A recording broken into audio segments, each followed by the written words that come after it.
Chuppernindarn. The rise of Rome. More than 2,000 years ago, before modern nations, before skyscrapers, before the concept of Europe even existed, a small settlement stood quietly along the banks of the Tiber River in central Italy. It was nothing more than a collection of wooden huts scattered across 7 hills. There were no marble temples, no massive arenas, no legendary armies. Nothing about this village suggested destiny. And yet, history would remember this place not for how it began, but for what it became.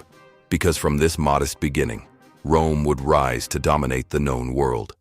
The Italian peninsula in the 8th century BC was a fragmented land. Tribes fought constantly. The Etruscans ruled in the north. Greek colonies thrived in the south. Power was divided, unstable, and constantly shifting. In the center of this divided landscape, Rome emerged in a position of strategic perfection. The Tiber River allowed trade and transportation. The hills provided natural defense. The land was fertile enough to sustain growth. Rome was close to the sea but far enough inland to avoid sudden naval invasions. Geography gave Rome opportunity, but opportunity alone does not build empires. Ambition does. According to legend, Rome was founded in 753 BC by twin brothers, Romulus and Remus, sons of royal blood who were betrayed and abandoned as infants beside the river. Left to die, they were instead discovered and nurtured by a she-wolf. Raised in the wilderness, they grew strong, fearless, and determined. When they decided to build a city, pride and rivalry divided them. A dispute escalated into violence. Romulus killed Remus and named the city after himself. Rome was born in blood. Whether myth or historical fiction, this story reflects something deeply true about Roman identity. Power would never be gentle. In its early years, Rome was ruled by kings, many influenced by the powerful Etruscans who shaped its early culture and architecture. But Romans grew to despise tyranny. In 509 BC, they overthrew their final king and established a republic, a radical experiment in shared governance. Power would no longer rest in one ruler's hands. Instead, 2 consuls would be elected annually to prevent absolute authority. A senate composed of elite citizens would guide political decisions. Magistrates would administer justice and maintain order. It was not democracy in the modern sense, but it was revolutionary for the ancient world. The republic created stability. Stability created growth. Yet Rome's true strength was not its political structure. It was discipline. From an early age, Roman citizens were taught that service to the state was sacred. Duty, honor, loyalty, these were not optional virtues. They were expectations. This cultural mindset shaped the most formidable military force of the ancient world, the Roman legion. Unlike chaotic tribal warriors, Roman soldiers fought in structured formations. Each legionary carried a gladius, a large rectangular shield known as a scutum, javelins called pila, and heavy armor designed for brutal efficiency. They trained relentlessly. They moved as one body. They built fortified camps every night, constructing walls and trenches before resting. They built roads wherever they marched, allowing rapid reinforcement and supply movement. Rome did not simply conquer land, it engineered permanence. Where Roman soldiers walked, Roman civilization followed. Rome's early wars were fought against neighboring tribes and rival Latin cities. Small victories gradually turned into regional dominance. But Rome expanded in a way unlike most ancient powers. Instead of annihilating all defeated enemies, Rome often offered integration. Conquered communities could gain partial or full Roman citizenship.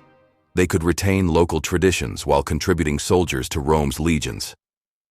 This policy transformed former enemies into allies. Rome grew not only through force, but through inclusion. By the 3rd century BC, Rome controlled the entire Italian peninsula. But beyond Italy, a greater rival commanded the Mediterranean, Carthage. Located in North Africa, Carthage was wealthy, powerful, and dominant at sea. Trade routes, resources, and influence were at stake. Conflict was inevitable. The First Punic War began in 264 BC. Rome had a powerful land army but lacked naval experience. Carthage controlled the seas, so Rome adapted. It captured a Carthaginian ship, copied its design, and built a fleet from scratch. Thousands of inexperienced sailors were trained. Roman innovation introduced boarding bridges that transformed naval battles into infantry combat. Rome's strength. After 23 grueling years of war, Rome emerged victorious. But Carthage would not remain defeated for long. In 218 BC, Carthaginian general Hannibal launched one of the boldest military campaigns in history. He marched his army across the Alps into Italy, bringing war elephants through snow-covered mountains. The journey cost thousands of lives, but Hannibal reached Italy and delivered devastating defeats to Rome. At the Battle of Cannae, tens of thousands of Roman soldiers were slaughtered in a single day. It was one of the worst military disasters Rome had ever faced. Many civilizations would have surrendered. Rome did not. The Senate refused negotiation. New legions were raised. Resources were mobilized. Rome endured through sheer resilience. Eventually, Roman general Scipio Africanus carried the war into North Africa, forcing Hannibal to return home. At the Battle of Zama, Rome achieved decisive victory. Years later, Carthage was completely destroyed. The Mediterranean became a Roman sea. Victory brought enormous wealth. Gold and silver flowed into Rome. Slaves were captured in massive numbers. Trade expanded. Architecture grew grander. Roads connected vast territories. Rome transformed from a regional republic into a superpower spanning continents. But expansion brought internal strain. Wealth created inequality. Powerful generals commanded loyal armies. Political tension grew within the Senate. The Republic had conquered the outside world, but inside, ambition was rising. The Roman army became increasingly professional, with soldiers serving long campaigns under charismatic leaders. Loyalty shifted from the state to individual generals, and among those generals was one man whose ambition would reshape Rome forever: Julius Caesar. The Republic believed it had destroyed kings forever, but it had unknowingly created something more dangerous: a military hero beloved by the people and feared by the elite. Rome stood at the edge of transformation. From humble huts on 7 hills, it had conquered Italy, defeated Carthage, and dominated the Mediterranean. But the greatest change in Roman history was yet to come. The Republic was about to face a challenge from within, one that would end an era and begin another. Rome had risen through discipline, integration, and relentless determination. But power has a cost. And in the next chapter, the Republic will fall, and the Empire will be born. Chapter 2: The Birth of the Empire and the Age of Glory. Rome had conquered the Mediterranean. Its legions were feared, its wealth unmatched, its influence expanding across continents. But inside the Republic, something was breaking. The system that had once protected Rome from kings was now paralyzed by ambition, rivalry, and corruption. Power was no longer balanced, it was contested. And at the center of that storm stood one man, Julius Caesar. Born into a respected but not dominant family, Caesar was brilliant, charismatic, and dangerously ambitious. He understood something many senators did not. Rome was no longer a small republic. It was a vast superpower, and it required bold leadership. After forming a political alliance known as the First Triumvirate with Pompey and Crassus, Caesar secured command of the Roman legions in Gaul. What followed would change everything.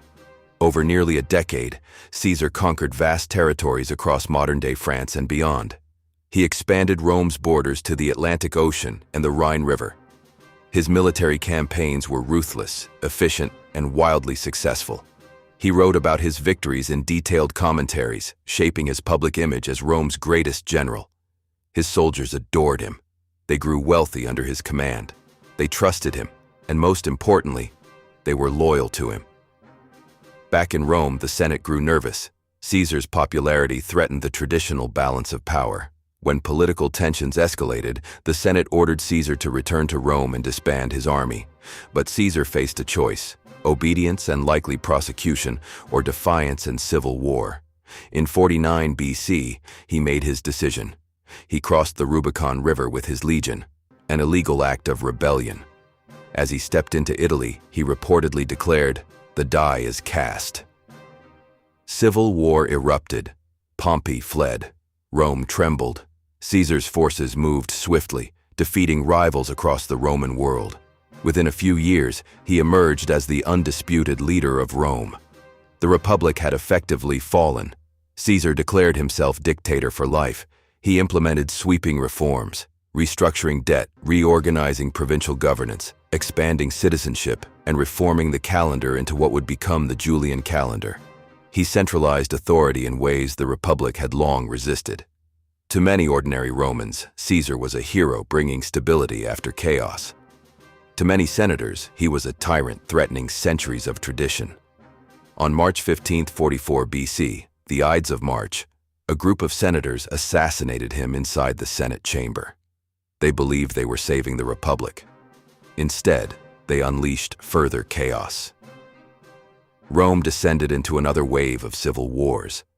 Out of the turmoil rose Caesar's adopted heir, Octavian. Young, intelligent, and politically ruthless, Octavian maneuvered carefully. He formed a second triumvirate with Mark Antony and Lepidus, eliminating rivals through proscriptions and military campaigns. Eventually, Octavian and Antony turned against each other. Antony allied with Cleopatra of Egypt, forming a powerful Eastern coalition. In 31 BC, at the Battle of Actium, Octavian's fleet defeated Antony and Cleopatra decisively. Antony and Cleopatra took their own lives. Octavian returned to Rome as the sole ruler of the Roman world. But he understood something Caesar had not fully grasped. Romans still feared kings. So Octavian crafted a brilliant political illusion. In 27 BC, he restored power to the Senate, who then granted him the title Augustus, meaning the revered one. Though he avoided the title of king, Augustus held ultimate authority. The Roman Empire had begun. Under Augustus, Rome entered a new era, the Pax Romana, or Roman peace. For nearly 2 centuries, the empire would experience relative stability, prosperity, and expansion. Augustus reorganized the army into a professional standing force loyal to the state, rather than individual generals. He reformed taxation. He stabilized the economy. He expanded infrastructure. Roads stretched across Europe, North Africa, and the Middle East. Aqueducts carried fresh water into cities. Massive building projects transformed Rome from a city of brick into a city of marble. Temples, forums, baths, and theaters symbolized imperial grandeur. The empire's borders expanded to their greatest extent under later emperors like Trajan, reaching from Britain in the northwest to Mesopotamia in the east. Roman legions stood guard along fortified frontiers. Trade flourished across secure routes. Grain shipments from Egypt fed millions. Roman law standardized governance across diverse cultures. Latin spread as a language of administration and power. Citizenship gradually expanded, binding provinces closer to Rome. In 212 AD, Emperor Caracalla granted Roman citizenship to nearly all free inhabitants of the empire, further unifying the vast territory under one identity. Entertainment became central to Roman culture.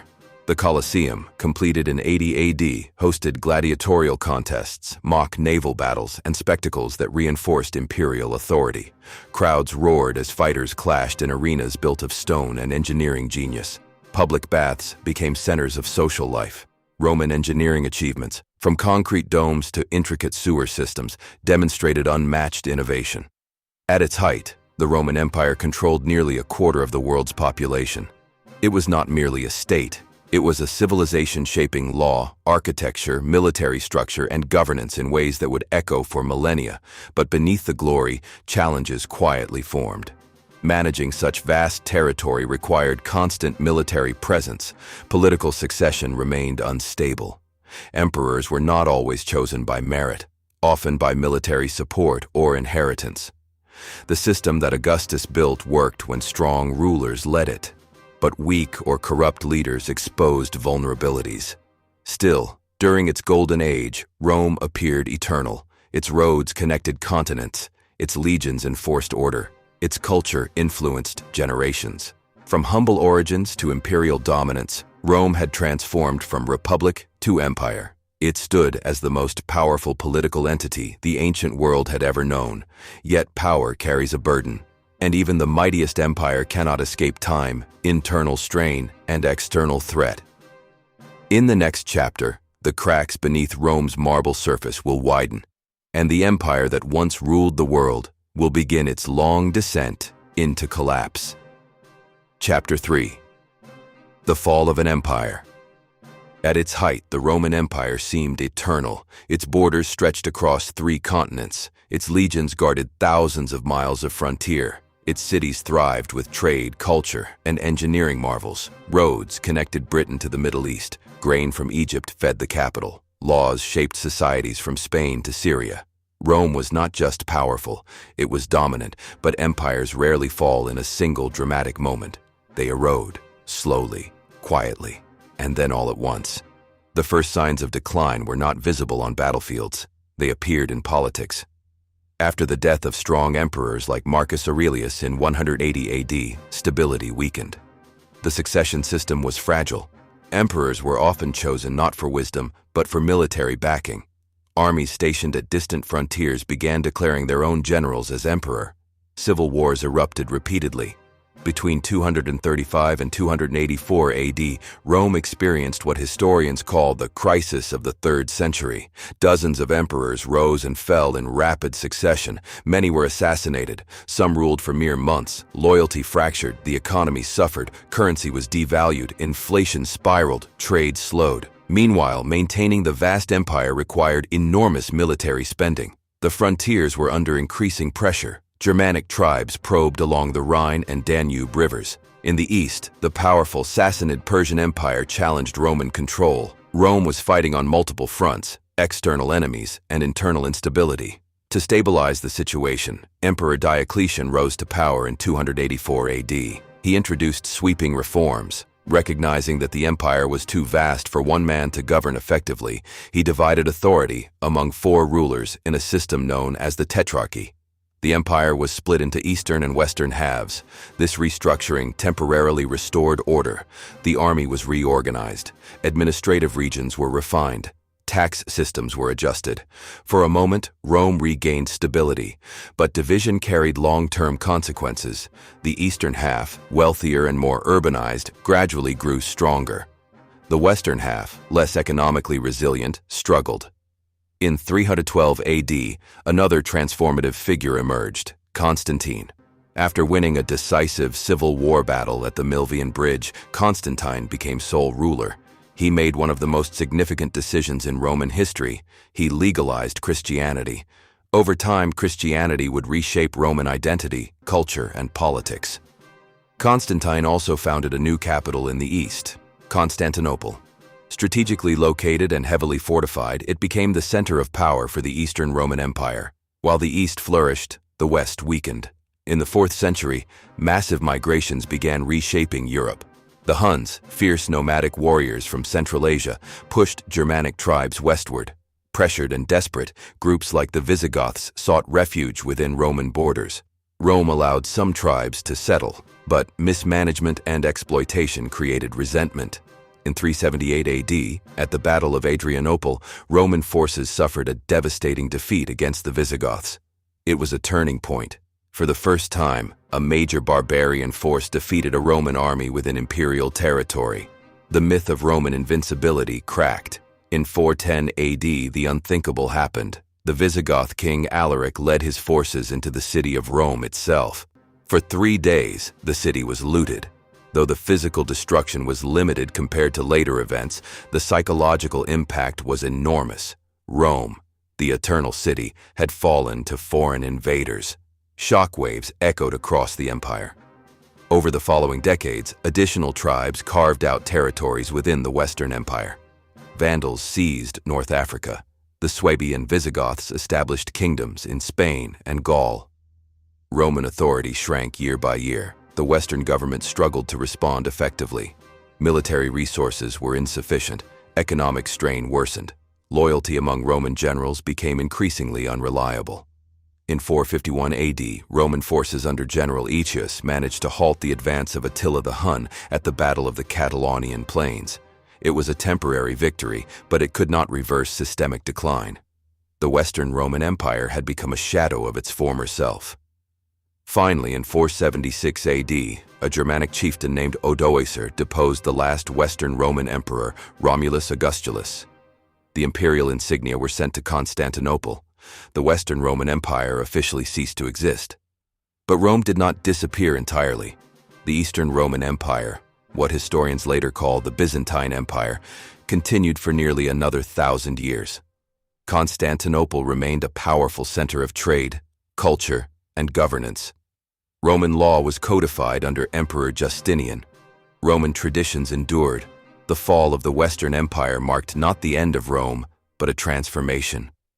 Western Europe entered a period often described as the early Middle Ages. Political fragmentation replaced centralized authority, yet Roman influence remained deeply embedded. Roman roads continued to guide trade routes. Latin evolved into modern Romance languages: French, Spanish, Italian, Portuguese, Romanian. Roman legal principles shaped emerging European legal systems. The concept of a Senate-Republic citizenship, all rooted in Roman tradition, would inspire future nations. Even architectural achievements endured. Aqueducts, amphitheaters, arches, symbols of Roman engineering genius, still stand today. So why did Rome fall? There was no single cause. It was a combination of political instability, economic decline, military overextension, internal corruption, demographic shifts, and relentless external pressure. The empire became too vast to control efficiently. Its institutions could not adapt fast enough to changing realities. Its military, once its greatest strength, became politicized and fragmented. Rome's fall was not sudden destruction. It was slow transformation. From a village on 7 hills to ruler of the Mediterranean world, Rome's journey reshaped human civilization. It built infrastructure across continents. It codified law. It standardized governance. It spread language and culture, and even in collapse, its legacy endured. Empires rise. Empires dominate. Empires fall. But some leave fingerprints on history so deep that they never truly vanish. Rome was one of them. From wooden huts to marble palaces, from republic to empire, from glory to fragmentation. The Roman Empire ruled the ancient world for centuries, and even after its fall, we still live in its shadow.